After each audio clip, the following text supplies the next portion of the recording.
Independence and Inqilab. He's also the Honorary Director of the Jahangirabad Media Institute. So I look forward to both our speakers today, and we'll start off with Gohar Raza. Welcome, sir.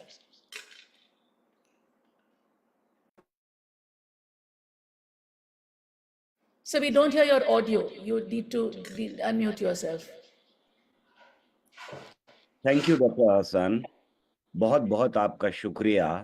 मुझसे खास तौर से कहा गया है कि मैं हिंदी में ही बोलूं और उसमें ही ज़्यादा बेहतर बोल पाता हूं मैं। ये भी वजह है। लेकिन मेरे लिए ये हमेशा इज्जत की बात होती है कि साइंटिफिक टेम्पर डे के ऊपर डॉक्टर दाभोलकर को याद करते हुए अपने पूरे मूवमेंट की, जिसे हम साइंस पीपल साइंस मूवमेंट कहते हैं, उसके बारे में बात की जाए, साइंटिफिक टेम्पर के बारे में बात की जाए। दोस्तों, जैसा अर्नब ने भी कहा कि हम बहुत मुश्किल दौर से गुजर रहे हैं। अगर हम स्टेटस ऑफ साइंटिफिक टेम्पर की बात करें तो शायद इससे ज्यादा मुश्किल दौर आजाद हिंदुस्तान में हमने नहीं देखा है। मैं ये बात इसलिए कह रहा हूं कि जब नेहरूवियन एरा खत्म होने के कगार पर आने लगा और नेहरू जो साइंटिफिक टेम्पर के लिए लगातार कोशिशें करते रहे, बात करते रहे, साइंटिस्ट से मिलते रहे, बहुत बड़ी बड़ी नेशनल और इंटरनेशनल वर्कशॉप्स और कॉन्फ्रेंसेस ऑर्गेनाइज करने के पीछे नेहरू का हाथ रहा। वो एरा जब खत्म होना शुरू होने लगा तो फिर हम यानी लेफ्ट मूवमेंट के लोगों ने बीड़ा उठा लिया था। हम आगे बढ़ रहे थे बहुत तेजी के साथ 80s में और लोगों तक साइंस और साइंटिफिक टेम्पर पहुंचाने की बात कर रहे थे। आज के दौर में जिस तरह का अटैक, जिस तरह का हमला साइंटिफिक टेम्पर के ऊपर हो रहा है, इससे पहले इवन ब्रिटिश इंडिया में कभी हमने नहीं देखा था। बहुत सारे उतार चढ़ाव देखे थे, लेकिन साइंटिफिक टेम्पर को लेकर के एक कंसेंसस था पूरे देश के अंदर। इवन जो एंटी साइंस ग्रुप थे, कम्युनलिस्ट थे, चाहे वो किसी भी धर्म के हो, वो साइंटिफिक टेम्पर और साइंस के ऊपर हमले की हिम्मत नहीं कर पा रहे थे। आज ये चौतरफा हमला हर तरफ से हमें होता हुआ दिखाई दे रहा है। मैं इसके क्या क्या तरीके से ये हमला हो रहा है, कुछ वक्त उसके ऊपर गुजारना चाहता हूं। हमने ये देखा इस बीच में, जिसका जिक्र किया अर्नब ने भी, कि करिकुलम बदलने की कोशिश की गई। वहां पर से इस बीच में डार्विनिज्म हटा दिया गया, पीरियोडिक टेबल हटा दी गई 10वीं की एनसीईआरटी की किताब से, और बहुत सारे चेंजेस हुए, क्योंकि साइंटिफिक टेम्पर खाली साइंस की किताबों का मामला नहीं। हिस्ट्री हो, सोशल साइंस हो, इवन लिटरेचर हो, वहां से भी जो भी ऐसी किताबें थी जो नई नस्लों के बीच में साइंटिफिक टेम्पर की तरफ उनको आगे बढ़ा सकती थी, उन सबको हटाया गया है। ये एक तरह का हमला है, और ये हमला इसलिए घातक है कि दूसरे देशों में, इंक्लूडिंग पाकिस्तान और इजराइल, ये दो अलग अलग तरह के देशों को अगर हम ले लें तो यहाँ के करिकुलम में भी इस तरह के चेंजेस किए गए, और उनके 10, 15, 20 साल बाद भयानक नतीजे हमको दिखाई देने को मिलते हैं।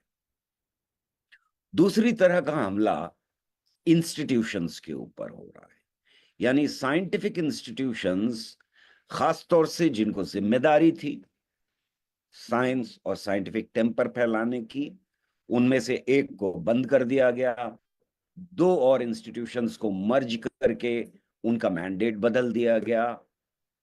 बाकी और इंस्टीट्यूशंस में जो हमने आजादी के बाद खड़े किए थे, वहां क्या हुआ?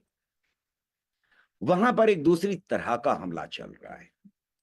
वहां हमको देखने को मिल रहा है कि आईआईटी दिल्ली हो, सीएसआईआर के इंस्टीट्यूशंस हो, यहां तक के डीआरडीओ के इंस्टीट्यूशंस के अंदर घुसाने की कोशिश है पूरी तरह से बाबाओं और सूडो साइंस, यानी साइंस करने का कल्चर बदलने की एक भयानक कोशिश वहां पर की जा रही है और उसमें काफी कामयाबी हासिल हो रही है। उसकी दो एक एग्जाम्पल्स लेके मैं आगे बढ़ता हूं, इसलिए कि ज्यादा वक्त नहीं लेना चाहता। सिर्फ इतना ही शायद कहना काफी होगा कि एक आईआईटी जो इस दौर में बनाई गई है, वहां का डायरेक्टर ये क्लेम करता है कि वो भूतों से बात कर सकता है। वहां का ये डायरेक्टर ये क्लेम करता है कि अगर गोश्त खाएंगे तो हम अच्छी साइंस नहीं कर सकते। आईआईटी दिल्ली के अंदर 5 गव्य के ऊपर रिसर्च हो रही है, जिसका मतलब आम जबान में यह है कि गाय के मूत्र और गोबर के ऊपर रिसर्च के लिए फंड्स दिए गए।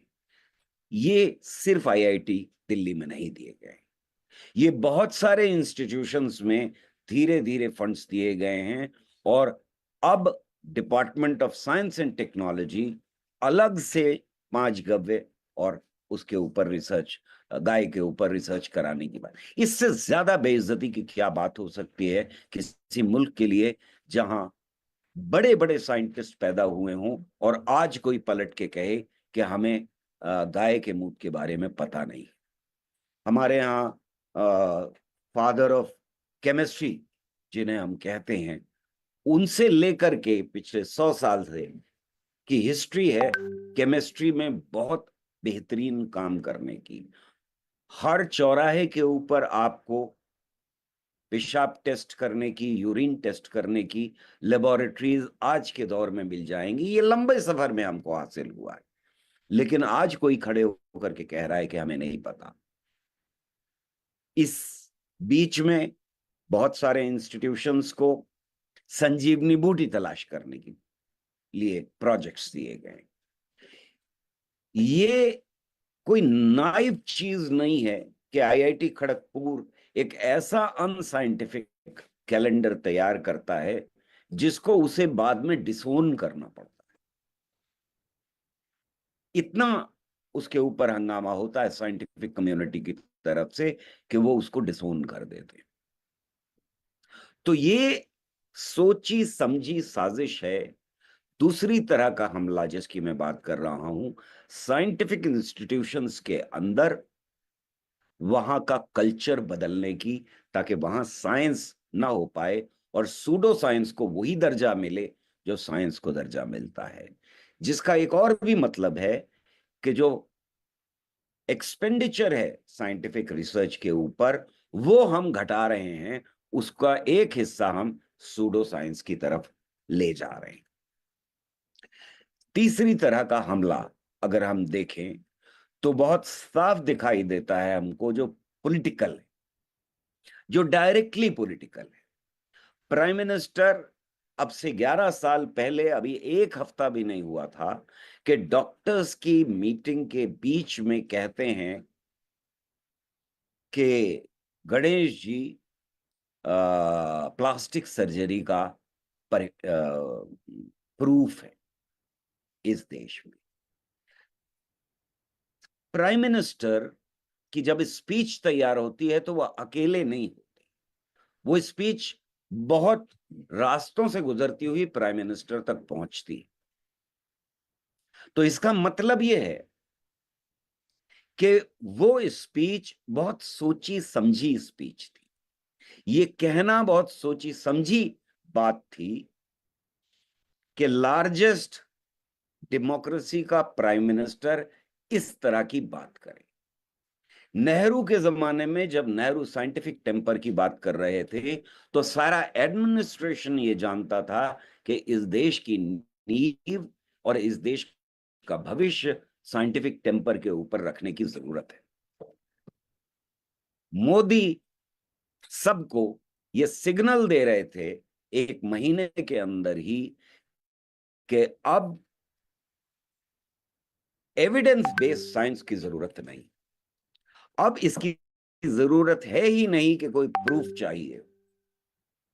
अब आप इस तरह की चीजों को साइंटिफिक चीजें कह सकते हैं।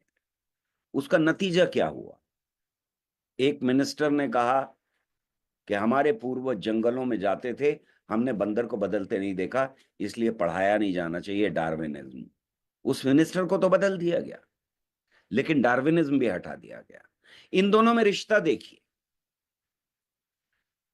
एक स्टेटमेंट आता है जो बहुत अनसाइंटिफिक है, उसके बाद एक झड़ी लग जाती है अनसाइंटिफिक स्टेटमेंट की। कहीं नाले की गैस से चाय बन रही होती है, तो कहीं प्राइम मिनिस्टर कह रहे होते हैं कि ग्लोबल वार्मिंग नहीं हो रही है, बल्कि सर्दी और गर्मी लगने लगती है ज्यादा बुढ़ापे में, इसलिए लोग कहने लगते हैं, वगैरह वगैरह। ये एक सोची समझी साजिश के तहत हो रहा है। और तब एक चीफ मिनिस्टर कहता है कि हमारे यहां तो सब कुछ था, सिर्फ प्लास्टिक सर्जरी क्यों? हमारे यहाँ तो टेलीविजन था, इंटरनेट था, इंटरनेट था तो फिर सैटेलाइट था, और सैटेलाइट भेजने के लिए वो भी रहा होगा रॉकेट, और रॉकेट था तो मिसाइल था, और मिसाइल वगैरह वगैरह। जज ये कहने लगता है बेशर्मी के साथ कि प्रजनन मोर का आंसुओं से होता है। एक मिनिस्टर, एक मेंबर ऑफ पार्लियामेंट कहता है कि ऐसे हाथ फेरोगे तो ब्लड प्रेशर कम होगा, ऐसे फेरोगे तो ज्यादा होगा गाय के ऊपर, और उनका कैंसर भी गाय के मुंह से ठीक हो गया। तो ये एक झड़ी लग जाती है। ये लोग नाइव नहीं है, ये लोग जाहिल नहीं है उस तरह से, इन्हें खूब मालूम है कि ये क्या कर रहे हैं। इन्हें पता है कि ये किस तरह की पॉलिटिक्स कर रहे हैं और किस चीज के ऊपर हमला कर रहे हैं। ये हमला दाभोलकर से शुरू होता है, जो हमारे पहले शहीद हैं। 20 तारीख को हम उनकी याद में जश्न मनाने जा रहे हैं, उनकी जिंदगी का और साइंटिफिक टेम्पर का। लेकिन वहां से शुरू होके बात यहां तक पहुंचती है। तो एक हमला है एजुकेशन सिस्टम के ऊपर, दूसरा हमला हमें दिखाई दे रहा है जो इकोनॉमिक भी है और कल्चरल भी है, साइंटिफिक इंस्टीट्यूशन के ऊपर, और तीसरा हमला हमको पॉलिटिक्स में दिखाई दे रहा है। वो एक खास तरह की जेंट्री, एक खास तरह के नौजवान पैदा करने की कोशिश कर रहे हैं। और आज मैं उस हमले की भी बात करना चाहता हूं जिस पर साइंस मूवमेंट की, पीपल्स साइंस मूवमेंट की बहुत कम नजर गई है। हमने बहुत बड़े बड़े काम किए हैं इस देश के अंदर, और पीपल्स साइंस मूवमेंट को उन सारी चीजों के ऊपर फख्र होना चाहिए। लेकिन हमसे एक भूल भी हुई है, और वो बहुत बड़ी भूल है। जब हम जन विज्ञान जत्था की तैयारी कर रहे थे, जब हम उसके बाद लिटरेसी मूवमेंट खड़ा कर रहे थे, यही वक्त था जब इस देश के अंदर बाबाओं का उदय हो रहा था। बाबाओं ने अपनी जड़ें मजबूत करना शुरू की, और ये वो बाबा थे जो 20वीं सदी के आखिर में पैदा हो रहे थे और 21वीं सदी के बाबा बन रहे थे। ये मॉडर्न बाबा थे जो धर्म के, मजहब के नाम के ऊपर लैंड ग्रैबर्स थे, कातिल थे, बलात्कारी थे, और इनका असर धीरे धीरे धीरे धीरे बढ़ रहा था। ये करप्शन के सेंटर्स थे जो इस देश में धीरे धीरे क्रिएट हुए। और मैं यहां ये बताना चाहता हूं कि ये सिर्फ यहां नहीं हो रहा था हमारे देश में, ये पाकिस्तान में भी बाबा पैदा हो रहे थे, वहां मुसलमान बाबा थे ज्यादातर। चाइना में भी इसकी एग्जाम्पल्स हमको आफ्टर कल्चरल रेवोल्यूशन मिलती है। लेकिन वहां पर पॉलिसी मेकर्स ने ये रियलाइज किया कि कितना खतरनाक हो सकता है देश के लिए, और उसके ऊपर रोक लगा दी। लॉ पास किया गया टर्न ऑफ द सेंचुरी में कि कोई ऐसी चीज जो साइंटिफिक कम्युनिटी जिसको रेटिफाई ना कर दे, जिसको सही ना कहे, वो अवाम के बीच में फैलाई नहीं जा सकती। बहरहाल हमारे यहां हमसे चूक हुई कि हम ये जो फिनोमेना है इसको किस तरह से इसका सामना करें। एक के बाद एक बाबाओं की ताकत बढ़ती चली जाती। ये जगह क्या है? ये बिल्कुल फैक्ट्रीज की तरह से काम करते हुए आश्रम है, और इनका प्रोडक्ट है एंटी साइंस सुपरस्टिशन फैलाने का। ये नए प्रोडक्ट्स तैयार कर रहे हैं, ये नए सुपरस्टिशंस तैयार कर रहे हैं, जो बहुत सारे उसमें से हंसी के लायक हैं। कोई कह रहा है कि तुम कोको कोला की बोतल रखोगे अपने फ्रिज के अंदर तो सब कुछ ठीक हो जाएगा, तुमने नहीं रखी है। कोई कह रहा है कि खीर चाटो, उससे सब कुछ ठीक हो जाएगा। कोई कह रहा है रुमाल खरीदो और बाकी रुमाल बांट दो सिवाय एक के, वगैरह। और ये जब धीरे धीरे बढ़ रहा है तो एक और रास्ता अपना रहे हैं बाबा रामदेव, कि वो ट्रेडिशन के नाम के ऊपर, ट्रेडिशनल मेडिसिन के नाम के ऊपर एक नई फैक्ट्री खड़ी कर रहे हैं। ये जो सुपरस्टिशन और एंटी साइंस प्रोडक्ट्स की फैक्ट्रीज हैं, इनकी ताकत को हम पूरी तरह नहीं समझ पाए, और हम इनके खिलाफ पूरी तरह से जंग में नहीं उतर पाए। मेरा यह मानना है कि इनकी ताकत इतनी बढ़ गई, और जो एविडेंस बता रहा है हमारे सामने है, कि इनके और पॉलिटिकल लीडरशिप के, आरएसएस और बीजेपी की पॉलिटिकल लीडरशिप के बीच में एक अनहोली नेक्सस मौजूद है।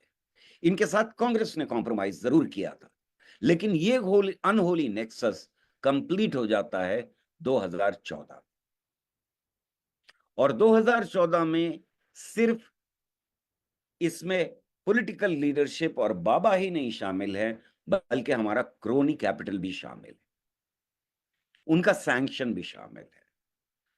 राजीव गांधी की गवर्नमेंट के दौरान अक्सर ये आर्गुमेंट दिया गया था कि नई टेक्नोलॉजी अपने साथ नया कल्चर लेकर के आएगी, जो कल्चर प्रोग्रेसिव हो। इसका बिल्कुल उल्टा हो। इन बाबाओं ने लेटेस्ट टेक्नोलॉजी और मॉडर्न मैनेजमेंट टेक्निक्स का इस्तेमाल करके ये प्रोडक्ट्स लोगों तक ही नहीं पहुंचाए, बल्कि पूरे पॉलिटिकल सिस्टम को और इकोनॉमिक सिस्टम को इन्फ्लुएंस करना शुरू कर दिया। हमें मालूम है कि एक इकोनॉमिस्ट एक बाबा से कंसल्ट करके इस देश की इकोनॉमी को चलाने की कोशिश कर रहे हैं। ये जो लड़ाई थी, इसमें एक के बाद एक नया फ्रंट खोलते चले गए रिएक्शनरी फोर्सेस हमारे मुल्क के। कुछ के बारे में हमें पता था, और कुछ के बारे में हम पूरी तरह से एनालाइज नहीं कर पाए। हमें जो धर्म का, मजहब का नया रूप और नया इस्तेमाल था, उसके ऊपर गहरी नजर डालनी चाहिए। मेरा मानना यह है कि अगर हम मजहब, धर्म और साइंस के तरीकों में फर्क को पहचानने की कोशिश करें और वो जनता तक अम्बली ले जाएं, तो जनता सुनने को तैयार है। हम अक्सर ये गलती करते हैं कि हम बहुत अम्बल नहीं होते जब हम क्रिटिसाइज कर रहे होते हैं मजहब को। हमें शार्पली अपनी बात रखनी चाहिए, उसमें कोई परेशानी नहीं।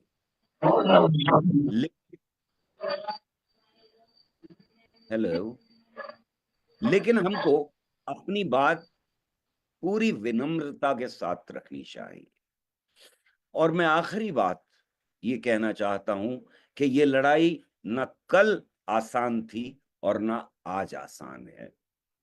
और उसकी वजह ये है कि डीपली रिलीजियस सोसाइटीज जो इस सब कॉन्टिनेंट में हैं, जिसमें पाकिस्तान, बांग्लादेश, इंडिया, नेपाल और श्रीलंका को इंक्लूड करना चाहिए हमें, इन डीपली रिलीजियस सोसाइटीज में हमारा काम बेहद मुश्किल हो जाता है। इसलिए कि एक बच्चा जब सुबह को आंख खोलता है तो उसे दिखाई देता है कि उसके घर में कोई ना कोई रिलीजियस चीज चल रही, पूजा पाठ हो रहा है, कुरान खानी हो रही है, नमाज हो रही है, कुछ ना कुछ हो रहा हो जो रिलीजियस। वो जब तैयार होता है तो उसके टीका लगा देते हैं, नहीं तो तावीज बांध देते हैं, नहीं तो कुछ ना कुछ ऐसा रिलीजियस काम कर दिया जाता है। ये हर नॉर्मल घर में होता हुआ हमें दिखाई देता है। वो बाहर निकलता है तो 1 किलोमीटर भी नहीं चल सकता जब तक उसे कोई ना कोई रिलीजियस प्लेस दिखाई ना दे। मंदिर, मस्जिद, गिरजा, कुछ ना कुछ, दरगाह, कुछ ना कुछ जरूर दिखाई दे जाएगा। वो स्कूल पहुंचता है तो वहां भी रिलीजियस मैसेजेस की भरमार होती है, या गणेश वंदना हो रही होती है या कुरान खानी होती है, उससे उसका स्कूल शुरू होता है। उसका अपना इंटरेक्शन साइंस के साथ शायद 45 मिनट का, ज्यादा से ज्यादा 90 मिनट का। इस बात को मैं बार बार दोहरा रहा हूं इसलिए कि हम समझ सकें कि हमारा काम कितना मुश्किल काम है। जब वो वापस लौटता है तो यही क्रिया चल रही है। वो मार्केट जाता है, वहां पर भी हमें फौरन दिखाई देता है कि कुछ ना कुछ दुकान के अंदर रिलीजियस रखा हुआ है। प्राइवेटाइजेशन में वादा किया जा रहा था कि मॉडर्न टेक्नोलॉजी के साथ मॉडर्न सोच आएगी, लेकिन गवर्नमेंट हॉस्पिटल्स में कम से कम मैंने अपनी जवानी तक कभी रिलीजियस सिंबल्स नहीं देखे थे।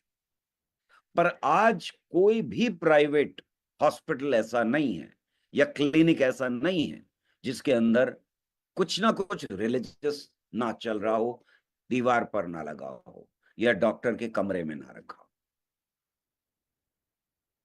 बात यह है कि लगातार एक इंसान की जिंदगी में जब से वो पैदा होता है मरने तक एक बारिश है, एक बम्बार्डमेंट है रिलीजियस मैसेजेस का। और इस बम्बार्डमेंट की वजह से इससे बाहर निकलना उसका बहुत मुश्किल काम है।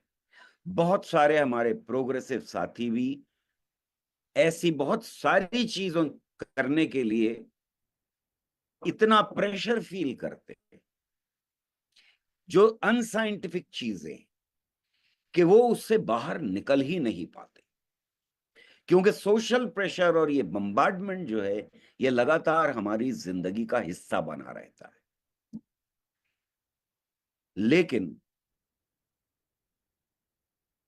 हम जैसे लोग जो रैशनलिस्ट हैं, जो साइंटिफिक टेम्पर की बात करते हैं, जो साइंस में यकीन करते हैं, जो एविडेंस बेस्ड कंक्लूजन्स में यकीन करते हैं, उनके लिए ये काम उतना ही जरूरी भी हो जाता है। मुझे हमेशा ही फख्र होता है कि मैं पीपल्स साइंस मूवमेंट का, भारत ज्ञान विज्ञान समिति का एक साथी रहा,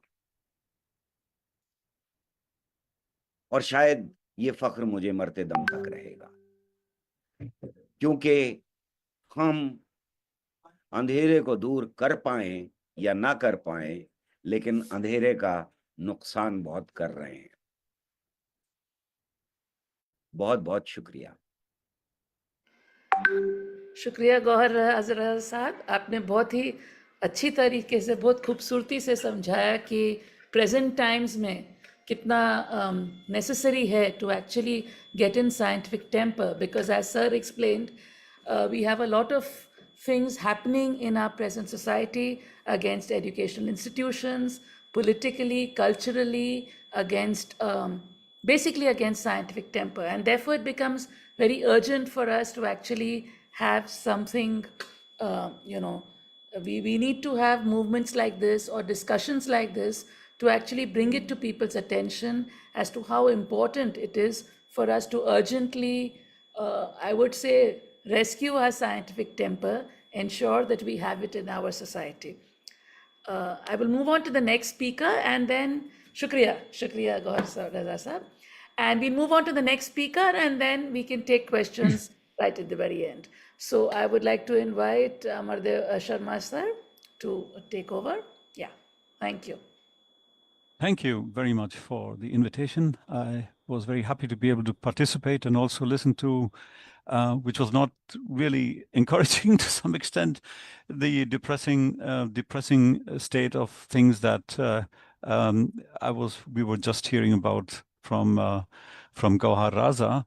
So let me just begin with something more positive, showing where India stands today, but also looking a bit of the past.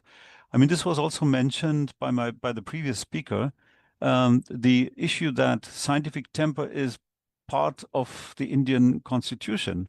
And if you look at that one particular feature, this is unique to the whole world. There is no other country that has enshrined scientific temper as a duty for all citizens, which is a fantastic thing that happened after independence. And what is also, I think, very often forgotten is, and we were reminded about that in the previous talk as well, is that it was the first Prime Minister of India, Jawaharlal Nehru, who was the key intellectual force behind pushing scientific temper forward. And he had a completely different attitude towards science than many of his successors had later on. And of course, the current one is an extreme example of that. But what did he actually say? I'd like to quote Nehru on one thing that he said. Why is scientific temper so important? He says that it is science alone that can solve the problems of hunger and poverty, of insanitation and illiteracy, of superstition and deadening custom and tradition. It is the scientific approach, the adventurous and yet critical temper of science, the search for truth and new knowledge, the refusal to accept anything without testing and trial, and the capacity to change previous conclusions in the face of new evidence. And I think this is one of the key things that distinguishes modernity, if you like, on the whole from the past, is that we can challenge authority, we can ask questions, and we can also change our own mind if there is good evidence towards the contrary.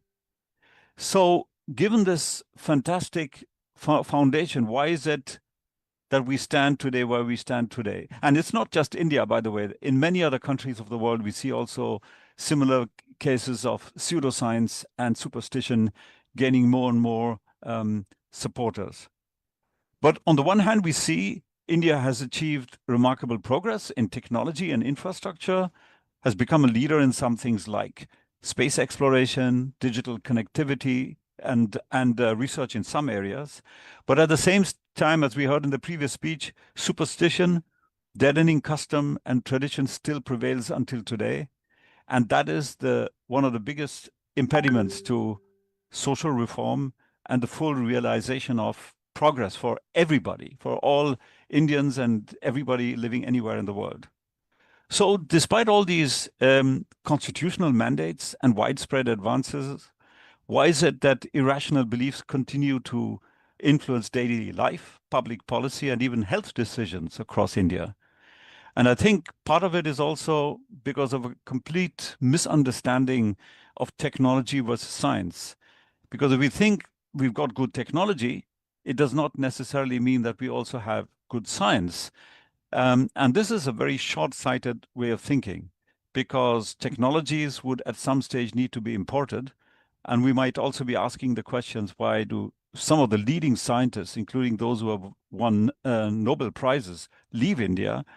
They don't leave India for technology, because you can do enough here. But when you start doing real science, the atmosphere is getting worse. And we've seen some examples of this at universities. And I'm really saddened to see what's happening at the IITs where I graduated a long time ago. This is a very bad development. And it's also beyond that. It's not just superstition. We have seen cases like at the IIT Kharagpur, where there have been blatant attempts to rewrite Indian history completely against the evidence about where we all come from. And I can recommend the book by Tony Joseph for anyone who's interested. That gives a very complex and mixed history of how we got where we are. But apparently, simple questions are being looked for, and that's always a danger. And I think these are the breaks that are preventing India from achieving much more than it could today, and achieving something not just for a few, but achieving that for everybody. So if you look at the potential, I would like to go back even more to see what do we have in history that has been something that we can actually draw from. We have a unique and pluralistic tradition that goes back to more than 2,000 years. We remember the Charvaka movement, the Charvaka school, the first materialist and skeptic movement, if you like, that exists, started a long time ago, that condemned rituals and supernatural beliefs. So there was some opposition even so long ago. They had a radical emphasis on empiricism, so on proof. If you say something, you need to prove it and not just to believe in authority. And they therefore challenged both dogma and established orthodoxy. But it goes beyond that. It's not just because we were talking, I saw one of the questions about religion. Even within religions, there was a lot of reform movement. Let us start off with Jainism and Buddhism in the 6th century BCE. They offered sharp critiques of ritualism and of caste, something that I thought should have been abolished by today and in fact should be part of laws, but it exists until this very day. And why does it? Very many centuries later, we have also had Sikhism that tried to synthesize different spiritual traditions and promote and rejected superstition and also the caste system, and also with a much stronger emphasis on truth and not just on dogma. Then we also had within the Hinduism reformers like Raja Ram Mohan Roy, who further built upon these traditions coming from the past, but also added to them Enlightenment ideals from Europe, and fought, amongst other things, for the abolishment of sati. He advocated women's education and called for a new interpretation of Hinduism. So there have been a lot of movements, first of all, within materialists and skeptics on the one hand, but also within the religions itself towards reform. And it's a huge pity that today these movements have been stifled, so that we only have the most dogmatic form of the religious way of thinking today being promoted also by governments. I'd like to go to this last century. We also had fantastic personalities like Periyar, E.V. Ramaswamy Periyar, known mainly as Periyar, who started the self-respect movement in South India, who advocated atheism, rationalism, and criticized Hindu orthodoxy, and especially targeting Brahminical dominance, caste, and patriarchy. He was one of the early champions of social reform in the early 20th century. And I'd like to give one of his quotes as well. He says, "Wisdom lies in thinking. The spearhead of thinking is rationalism." So that is something that we have. We have it as a cultural heritage from the past, and that is something that we can build upon. And after that, many rationalist and organizations emerged. I was very happy and was privileged to be able to start a skeptics movement in Germany and also in Europe. But there have been these rationalist traditions long before in India. They emerged as a kind of continuation of the kind of thought that Charvakas had a long time ago. And you can see them as a kind of continuation of that sort of thought. And we've also talked about Narendra Dabolkar already, who created, managed to make the very first anti-superstition law within India, something that I agree completely needs to be done for all of India. But let me also quote another rationalist who I came across while I was still a child and while I was still in India, because at the time I was scared by many of these astrological predictions. I was told in a newspaper, I think it was the Hindu at the time, it said that an astrologer had predicted that the world is going to end in 1991. And that, as a child, I already calculated, well, I'm going to be so many years old and then the world is going to end. But then I also saw that there was a rationalist who opposed this view, and his name was Abraham Kavur, the Indian Sri Lankan rationalist who had done a lot to promote scientific temper, critical thinking, and also as an advocate against superstition. Let me quote him as well. He who does not allow his miracles to be investigated is a crook. He who does not have the courage to investigate a miracle is gullible. And he who is prepared to believe without verification is a fool. And I must say, listening to the previous talk, I'm so saddened to hear that people in the leadership of our government in India have also stopped their critical thinking and follow gurus and others who claim all kinds of fantastic things without proof. I'd also like to point out once again the number of great scientists who came from India, like C.V. Raman, Amartya Sen, Subramaniam Chandrasekhar. So we have this heritage here in India. So why don't we make something out of it? We have such an extraordinary foundation, combining ancient skepticism, reformist religions, Enlightenment ideas, and constitutional mandates, which is unique in the whole world. Why is it that still until this day we have superstition, backward thinking, and the reinvention of a magical golden age that never existed that way, despite of the many wonderful things that was done in India before? Why do they have a sway over the emotions? And I understand this is a huge effort ahead of all of us. And I'm so happy to see that there is an institution that is promoting scientific temper and scientific thinking like the one that has done the organization today. Now, while we are talking about the positive side, and we've seen many of the dark sides in the previous talk, I would like to mention many others that are still going on and which should not happen in a society of today, which should not happen in India of today. They've had witch hunting and associated killings. In 2022 alone, nearly 85 individuals were murdered with witchcraft-related incidents, according to the National Crimes Report Bureau's Crime in India report, so the NCBR. And these killings are often rooted in superstitious thinking, something that still exists today, which shouldn't happen. And they target predominantly women and are commonly driven by motives such as land grabbing and personal vendettas. And there's also harmful rituals and black magic abuse, where many cases have been reported, where again, especially women and people of the so-called lower castes are targeted. They're forced to go through really dehumanizing ordeals. And that's something that is incredible to see that happening today as well.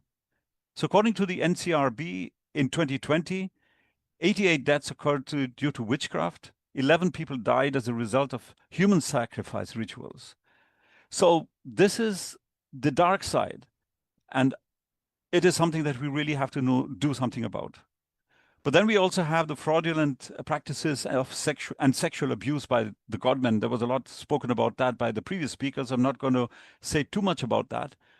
But it is always accompanied with the claim that they have magical powers, that they're able to do things that nobody else can.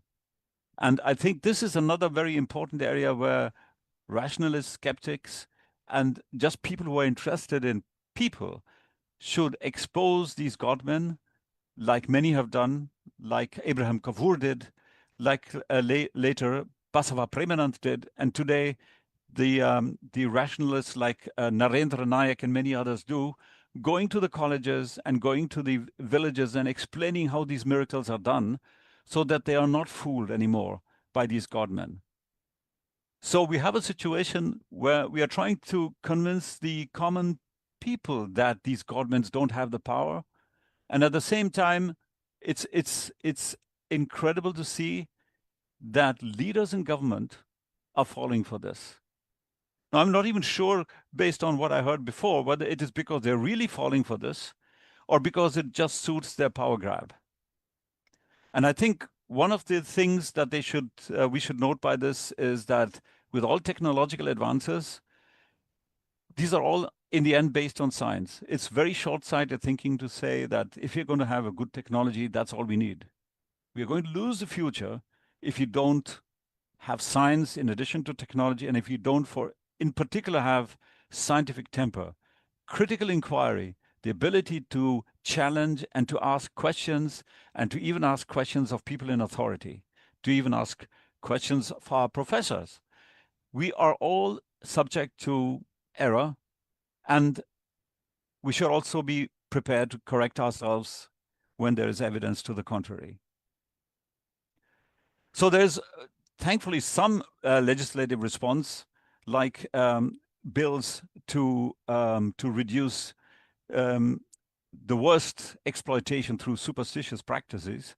But I think on the whole, India continues to grapple with this very complex challenge of how to reconcile these deeply rooted superstitions on the one hand with modern law and human rights, something that skeptics, humanists, and rationalists have been asking for all the time. It's about women, it's about children, and about rural communities who are disproportionately affected by these kind of practices.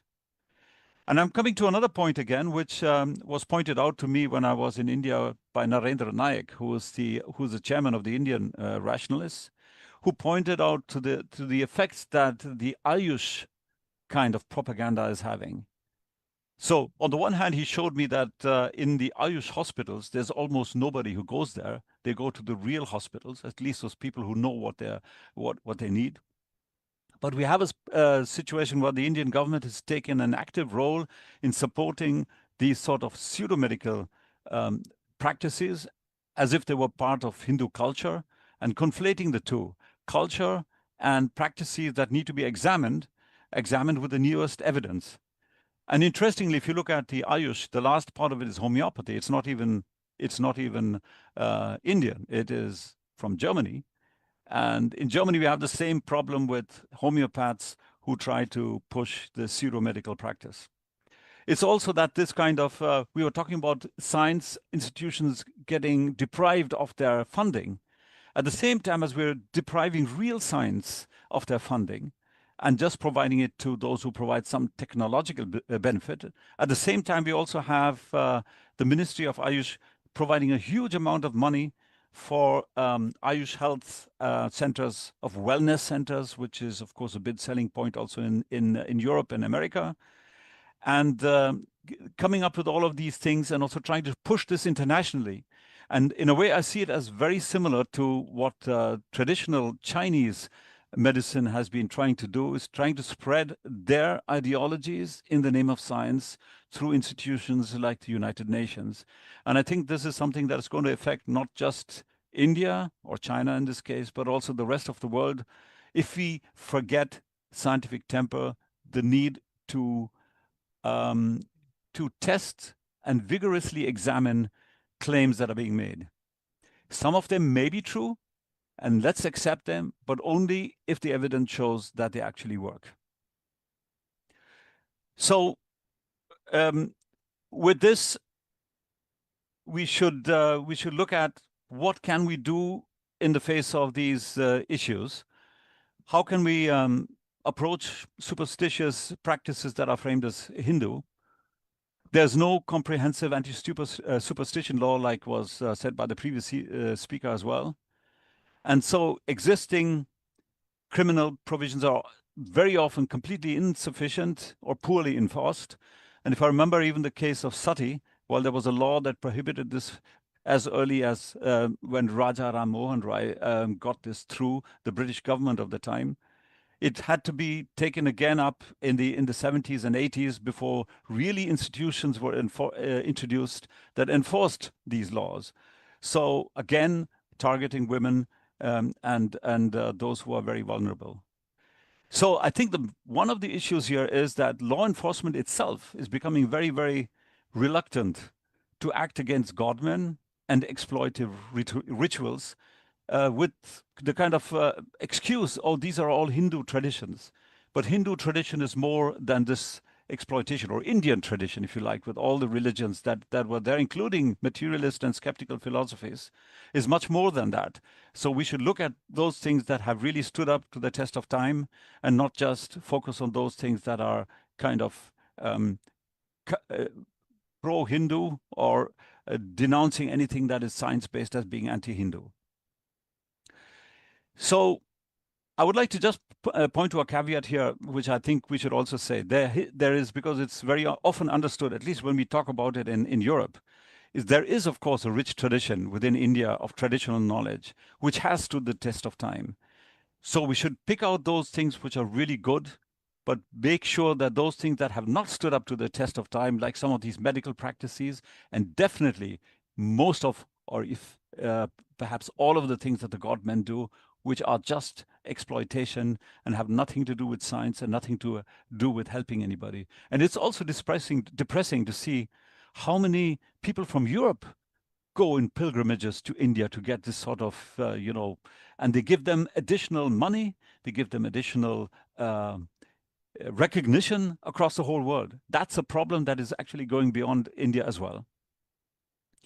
So scientific temper is not a blanket endorsement or rejection of tradition. It always depends on the evidence. Have we tested it? Has it stood up to scientific temper?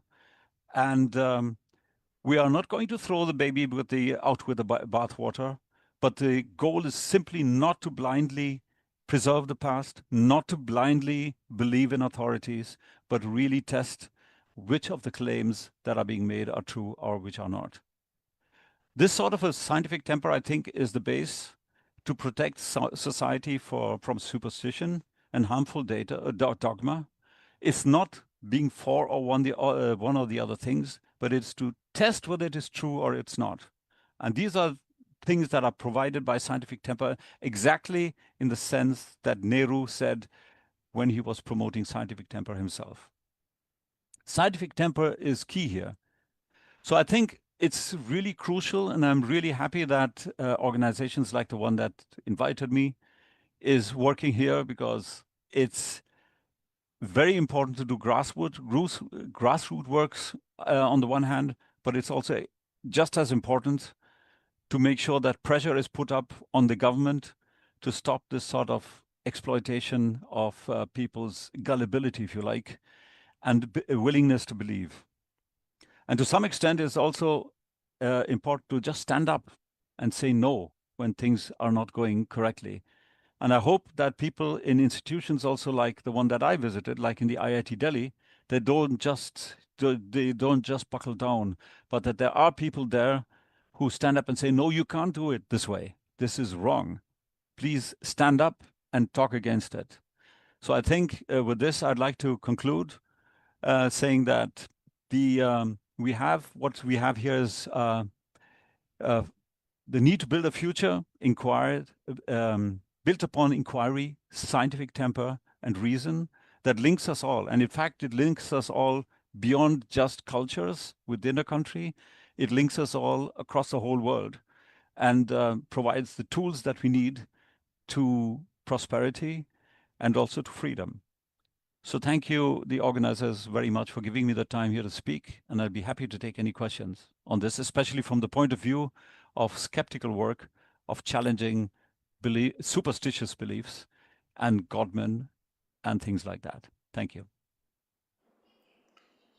Thank you, sir. Thank you for such a lovely talk about and actually opening it up to it being a global perspective while we are talking about India. But definitely this applies to the whole world, because we do see it all over the world. It's not that developed countries have a better scientific temper or a higher level of it.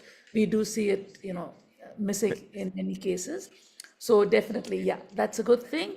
But I'd move on for our questions, and I can read them from the chat. But is there somebody who would like to unmute and ask themselves? Then maybe we can let them in first. Is there somebody who would like to unmute and give their questions, or I can read from the chat window?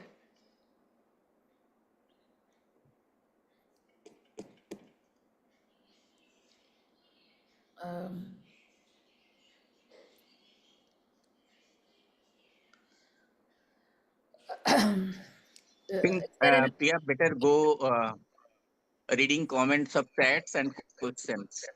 Okay, okay. So there's a comment from Dinesh Abrol, which I very much agree with, where he says that Godmen are not about Ayurveda or Unani. Hindutva is actually a political project, especially in India. Um, that's true. So, Can I say something? yeah, sure, please do. I put it in the chat box, so either you read it or I can say something. I'm Rajendra Banawat. So Okay. there are two questions which I had in mind. One was that I think the religion is a very private and individual affair.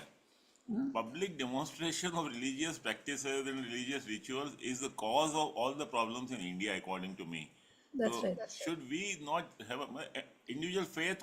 Faith is something which anybody can have in anything, and for getting some psychological confidence or maybe some morale boosting. But to display it publicly in any means, irrespective of religion, is one of the problems which disturbs communal harmony. And I've been a witness to it as an IAS officer working in the government for a number of years. I did witness it. That's one. Second question is, in India, winning elections for political parties is the first priority. And by polarizing the society, if they can win elections, why should they try to bring in scientific temper? Nobody will harm its own cause. Uh, Therefore, having been a student of science myself in physics and mathematics, I think the best of the scientists also, when they have to succumb to the pressures of the politicians in power, they also tend to be as religious, or maybe I would say blind followers of any particular faith, and they display it publicly, and Yes. people follow them. So, what do you suggest? I think I feel slightly. I've been part of these types of BGVS and other movement in my literacy when we were doing literacy campaigns in Rajasthan all over. So, any one of the speakers would like to say something about it, I'll be enlightened. But the problem is really very, very serious, I think, and therefore one needs to look at it in any I other. would just like to add a connected question also, where somebody is asked, are you proposing to remove right to religion from India? That's what. I mean, it's interesting to say, maybe I can answer that one first, because it's interesting to see that the same kind of questions are being asked in many other countries as well. Like in Germany, I know the same, maybe not as intensely as there, but there are the display of the cross, for example, in some states is allowed. And so personally, I think I completely agree with religion should be something that's private. It becomes a problem when it starts imposing itself on others, or even worse, on science. And to some extent, there has been some kind of a even though the churches, for example, in Germany and in the rest of Europe and in the US and other places, do have a bad influence on many things, they have kind of agreed to some basic scientific things like evolution. And what surprises me most is that this is being attacked in India and being removed from the curriculum, because, in fact, if you look at it just from the scriptures, it's much more a thing of the Abrahamic religions that say that evolution is not true, and there were big movements in that direction in Christianity, and especially, but also in Islam. But to see this happening in India is completely befuddles me. Why is it happening there? So I think the important thing here is keep religion private. I think it's perfectly okay. So it's not about forbidding religion at all, but it becomes a problem then when it starts to influence others, when we have to accept what the others are saying and not free to not accept it, and when it starts influencing the curriculum, because we have science for that. Religion we know that the scriptures do not have any kind of relevance for what the scientific community is working on today. So getting them, especially out of science, is very important. And I was very completely befuddled to see that in places like the Indian Institute of Science, before starting something, there are religious ceremonies being made. And Yeah. I know people from friends of mine who went with me to school in Bangalore at the time, that they refuse to go there. I think we need more people like that with the courage to stand up and say, if you're going to do that, I'm out. Yeah, that's true. I think Gohar Raza sir also had something to say. Would you like to? He appeared for some time. Gohar Raza? He's not there. Okay. Yeah, I fully agree with that. But I would think removing right to religion from India would be a very difficult process if it has to be done through the law. I think if people can passively, do it by, I think that would be a simpler way. But I fully agree with you, because being in the scientific community, in almost all conferences which happen in India on science, you always have some religious thing in the beginning. It's a very rare case where you don't have it, and that's something which is a problem. Um, the next question, we Yes, move. I think also, if I can just answer this one, I think, Yeah. of course, everybody has a right to believe whatever they want, right? So they have their own beliefs, whether it's a religion or any other philosophy. I think the problem is imposing it on others or on science. Yeah. There's another question by A.I. Khan, where he says literacy movement and science movement have been mainly managed by progressive and left elements in the country. Then how it became possible for anti-science forces to expand their influences so rapidly? What do you think? How has that happened? Right. I think historically it's correct, but I think, and this is something that we see in Europe and in the rest of the world, I think as well, is that we should not frame this as a left versus right issue, because I know a number of people who would call themselves more right wing, but they're also pretty much pro science. And I know people who are left wing who don't believe in science at all. So I think we should move this debate away from that and say science is something that is for everybody. It's for everybody, not only all cultures, all countries. Anybody can do science. Anybody can question anybody else, wherever they come from, what their background is, if they have good arguments and if they have evidence. So I think that's the basic way to think about it, and remove it to say, oh, this is a leftist thing, so we have to be against it. So it's a thing for everybody.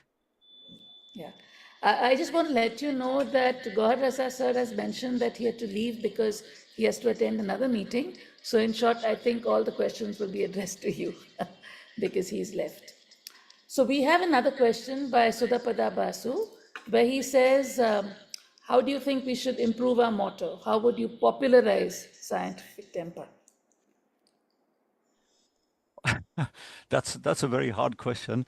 In fact, I myself have created a non-profit company in Germany with which you can look up, scientifictemper.org, where with both English and German, where we're also looking at how can we. I'm trying to draw from both from the European and from the Indian subcontinent culture together to see what have we achieved, and to bring the positive sides of it. So one of the things we're doing is to support education, where people are really looking at science-based education. And one of the projects we've done is a school in Uganda that is devoted to critical thinking and science. So what I think is, rather than a motto, is we need to go to the schools, and I see that's a big problem in India. If things like evolution or the periodic table are being removed from the curriculum, that makes things much more difficult.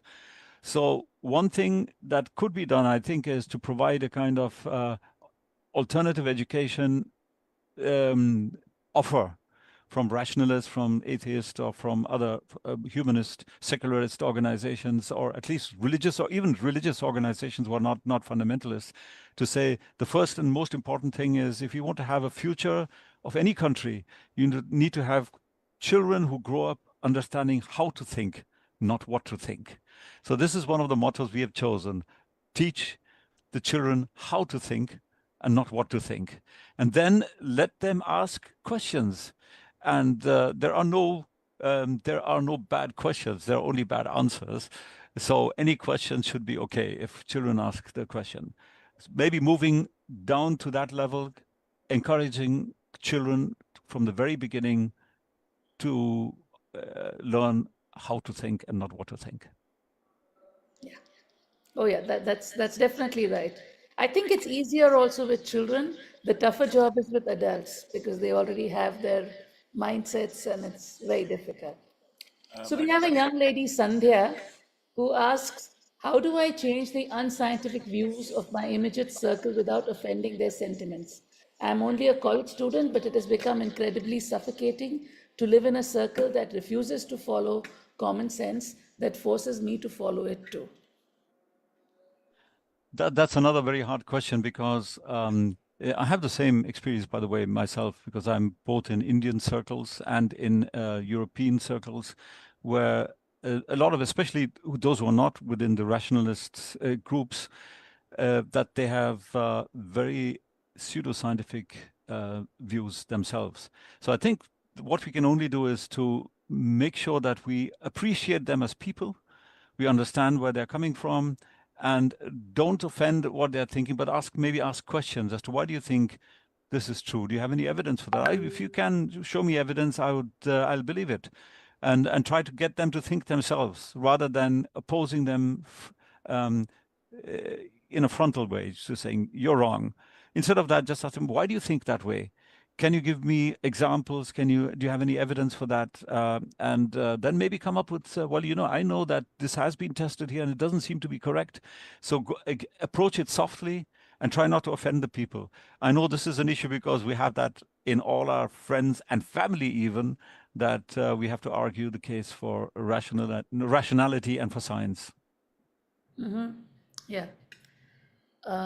There's a similar question by Nikita Singh, who says she's a research scholar working in UP.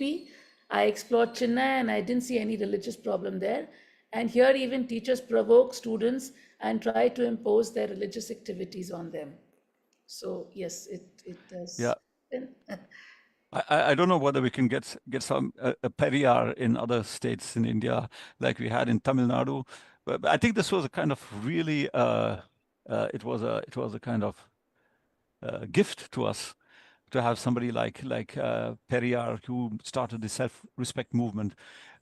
So I understand that it is doing. There's probably an explanation because that's much more deeply rooted in Tamil Nadu than in many other states, because this culture of even of atheism is more respected there, and it's not a problem if you're an atheist in Tamil Nadu in most circles, whereas it is, I think, in many other states in India.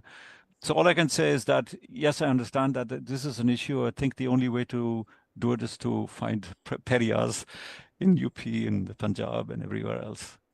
No, and then it's a difficult task also, right? Because it's a, I would say it's a, a pure act of bravery, because you are, you could be facing things like isolation and various other issues because of like that. Priyaji, can I, Priyaji, Yeah. can I? Yes, please do. If there's anybody else, he can ask. Otherwise, I have some very point which is coming in my mind. I think since Mr. Sarma is here, I thought I'll just put this simple question. You talked about Periyar teachings being given in the other parts of the country, but the problem is that all the textbooks in India are being rewritten, making questions almost impossible to be asked by the children. They are being told what to read, what to think, what to eat, what not to eat. And therefore, in a climate like this, our job becomes much more difficult now. And what you said, the only thing we can do is to probably not become part of this. That's the only thing we can do, and maybe probably propagate in a limited manner. But we are probably going in the reverse direction. Sometimes it appears scientifically we are progressing, but mentally and our thinking wise, sometimes it appears to me that we are slightly being regressive. I mean, I don't know how often do you visit India? I don't know, but yeah, I do.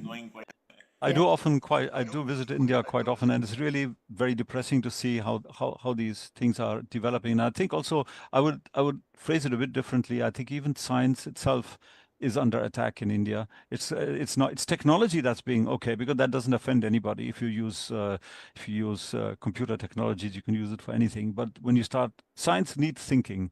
Without thinking, you can't do science. And that's going to be the one thing we can do, is to point out it's going to be a long-term problem for India if you stop losing people who ask questions. And so this, otherwise at some stage it'll be just dependent on everybody else to come with the scientific results and somehow adapt it with the technology in India. So that's something that can be worked on. And I realize it's a huge problem with the science textbooks being changed. So I think promoting the idea of teaching people, and especially children, how to think and not what to think, to ask questions, this is really central. I don't know how to move this ahead. I know it's a huge problem now. So anything that you do in this direction, you have my full support. And I know also there's a big problem of you're getting support, even if from people who are kind of overseas citizens like me, is that the moment we start supporting anything, it's seen as foreign influence, and that's of course evil and bad and shouldn't be done. So I think also from my point of view, it's very important that the resistance and the people standing up for truth comes from India itself, and we just kind of clap from the outside and say that's good things that you're doing, but try to avoid the impression that we're trying to interfere in anything, because I know especially the new government is very, very, very, very sensitive about that. So yes. For example, in the university, if we are calling somebody from abroad, we actually kind of need a clearance to be getting the person. And since I'm in the teaching fraternity, I also wanted to add that a very big problem is a cultural problem, which we have in our culture, that you do not question elders. We have to literally urge students, please ask me questions. Please, tell me that you disagree with what I am saying, because, culturally, the children are taught from the beginning not to question adults, to, take it all, your teacher said something, you just accept it. We literally have to urge them that please question me, please, agree to disagree and, argue about things. So there's even a cultural, psychological change which is required in the way children are brought up, that it isn't, it isn't disrespectful if you question an elder, because otherwise in our culture it is that you do not question, right? Questioning is not encouraged. So yeah, it's a deep-rooted problem. Right. But let me also add, I agree with that, and I think, but this is also has been a problem in many other countries as well. It was in much of Europe, it was the same. I think you have to push beyond that, and even traditional societies like in Japan, where children were not so inclined to ask questions, it's changing. It has to be changed. That's the only thing I can say. yeah. I'd like to read Usha Chahal's comment. It's obviously the need of the hour. We need to get together. Is there somebody else who would like to say something before I say my concluding remarks? Ma'am, if I could just add something, I hope I'm audible. Please do. So I'm Sandhya. I was the one that asked the question about how can I change the people around me without offending them. So there was a lot of talk about Periyar and Tamil Nadu. So I'm from Tamil Nadu, and I just wanted to add a point there that in today's time, I think people have forgotten that this is the land of Periyar. In fact, most people I see, they are more, influenced by people like Sadhguru or people like Mata Amritanandamai. So I studied in a college named Amrita University. So it's a deeply religious university, and I did my BSc there. So it was terrible. So in today's time, please don't assume that Periyar is the one that's influencing people. It is really bad, even in Tamil Nadu. Yeah. I would like to urge participants that on the chat box you've been given some links about there's a link which is about the Scientific Temper Day, as well as there's an appeal which is being done by AIPSN, and you can endorse the appeal. The link is also provided on the chat, so I would request you to kindly copy those links and endorse it, etc. Yeah, so have a look at them. So yes, I would I would like to wrap up by a short, concise this thing.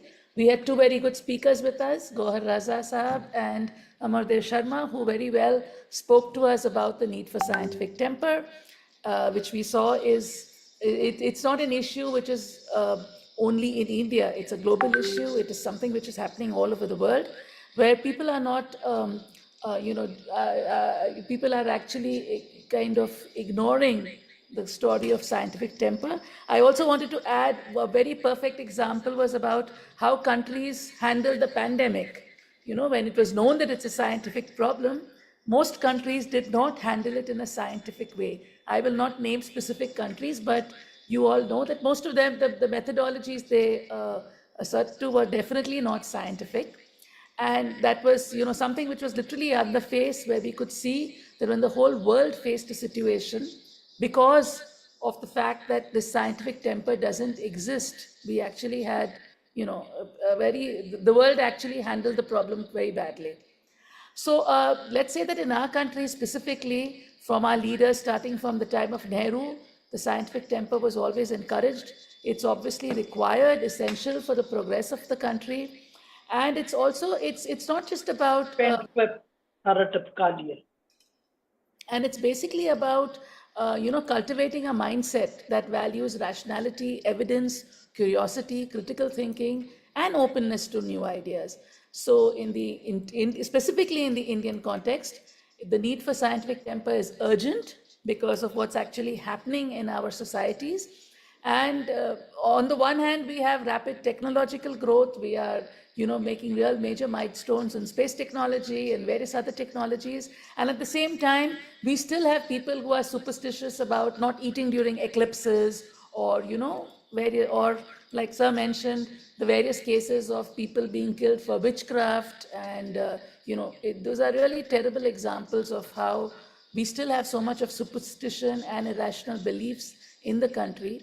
So it's very important for India to, if we want to be global leaders, we need to, in today's times where you have technology, space exploration, artificial intelligence, so many things coming up, we need to obviously move ahead, right, towards development, strengthening, because in a way, scientific temper is nothing but democracy, right? We would like to, through scientific temper itself, you are strengthening democracy, social harmony, and thus addressing various national challenges. So I'd wind up with this, and I would request. Let's give the speakers a big hand, because they need a let's big give hand. them a big clap for the lovely talks. And I would request the vote of thanks, which will be given by Krishnamurti sir. Yeah.